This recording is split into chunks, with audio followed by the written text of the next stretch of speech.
की शक्ति है जो इसे ऐसा करने पर मजबूर कर रही है, क्योंकि ना मस्जिद को जानते हैं ना सिवालों को जानते हैं, ना मस्जिद को जानते हैं ना सिवालों को जानते हैं। जो पेट के भूखे होते हैं ना, वो सिर्फ भोजन के निवालों को जानते हैं, सिर्फ भोजन के निवालों को जानते हैं।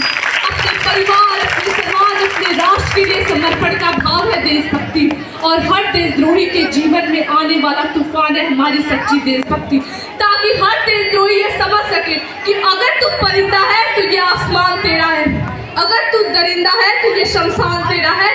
भाईचारे से रहना है तो रहे जमीन पर, वरना कब्र भी तेरी है और कब्रिस्तान भी तेरा है। एक देशद्रोही से ज्यादा देशभक्ति तब आद होती है जब एक बेटा अपने बूढ़े माँ बाप को आश्रम की चौखट पर छोड़ आता है। करा उठती है वो देशभक्ति जब मुसीबत में फंसे लोगों की जान बचाने से ज्यादा हम सेल्फी लेकर अपनी लाइक्स बढ़ाने में लगते हैं।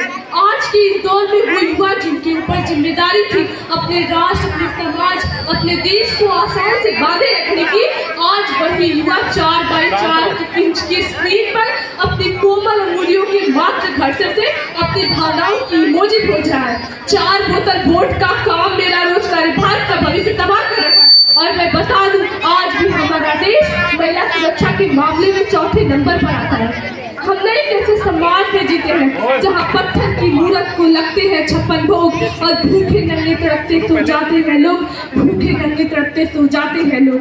मजदूर को मजदूर समझिए, मजदूर नहीं, गरीब को दान दीजिए काम नहीं, और अगर दान देने की चुक है तो जीते जी रक्तदान दीजिए, और मरने के बाद अंग दान देकर किसी मरते हुए को जीवन दान दीजिए। यही सच्ची देशभक्ति और सच्चा राष्ट्र प्रेम है।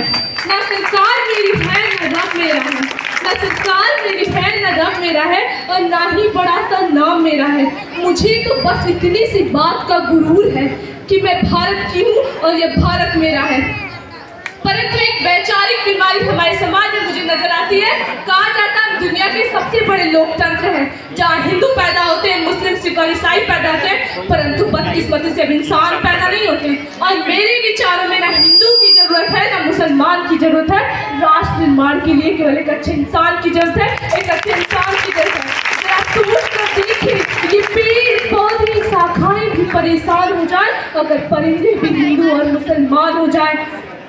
और एक शैक्षिक बीमारी आज भी हमारे समाज में मुझे नजर आती। कहा जाता है आज के इस दौर में, और बड़े आश्चर्य की बात है कि इस देश ने पूरी दुनिया को तक्षशिला और नालंदा जैसे विश्वविद्यालय शिक्षक की बुनियाद रखी, और विश्व के सर्वश्रेष्ठ विद्यालयों में हमारा एक भी विद्यालय खड़ा नहीं हो पाता। जहाँ एक और हमारे पास IIT, IIM और NIT जैसे शिक्षण संस्थान है, वही दूसरी ओर हमारे देश के गरीबों को बेरोजगारी की जमात में खड़ा करने के लिए उनके हाथ में सर्व शिक्षा अभियान का झुंझुना पकड़ा दिया जाता है।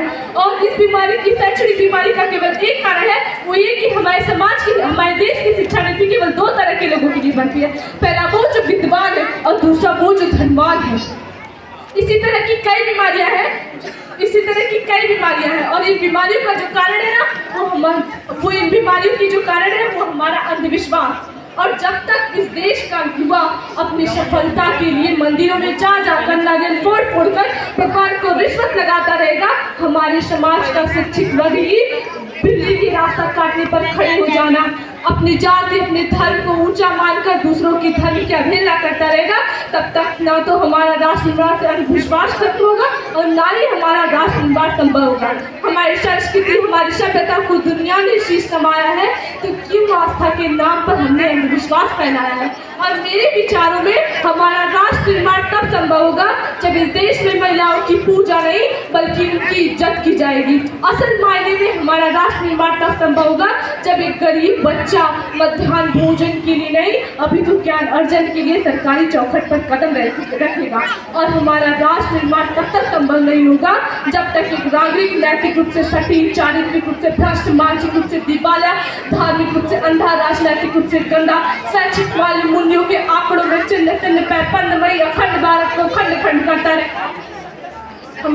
हमारा राष्ट्र निर्माण संभव नहीं होगा। बड़ी बड़ी बातें नहीं, छोटी छोटी कोशिशें करनी होंगी, क्योंकि ठोकरें हमें